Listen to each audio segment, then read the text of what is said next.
బౌద్ధ భిక్షువులు కొన్ని కుటుంబాలకు ఎందుకు దూరంగా ఉండాలో చెప్పే అంశంపై ఇదొక సంక్షిప్త వివరణ. సరే, ఈ మార్గదర్శకాలు ఎక్కడ్నించి వచ్చాయో తెలుసా? పురాతన బౌద్ధ గ్రంథమైన అంగుత్తర నికాయా నుంచి. చూడండి, ఇవి కేవలం మర్యాదా నియమాలే కాదు, భిక్షువుకి, గృహస్థులకి మధ్య పరస్పర గౌరవాన్ని కాపాడే ఆధ్యాత్మిక సరిహద్దులన్నమాట. మరి ఒక భిక్షువు ఏ విషయాలు గమనించాలి? మొదటిది, కనీస గౌరవం లేకపోవడం.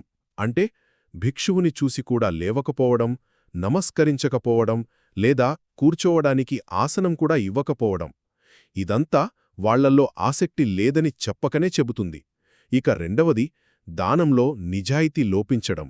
ఇంట్లో ఆహారం ఉన్నా దాచిపెట్టడం, ఎక్కువ ఉన్నా కొంచెమే ఇవ్వడం, లేదా నాసిరకమైనవి మాత్రమే ఇవ్వడం. బౌద్ధంలో దానం వెనుక ఉన్న ఉద్దేశం అంటే చేతన చాలా ముఖ్యం కదా. ఈ ప్రవర్తన దానాన్ని భారంగా భావిస్తున్నారని స్పష్టంగా చూపిస్తుంది. చివరగా మూడవది, అసలు ఆధ్యాత్మిక విషయాలు స్వీకరించే మనస్థితి లేకపోవడం. భిక్షువు సందర్శన ఉద్దేశ్యమే ధర్మాన్ని పంచడం.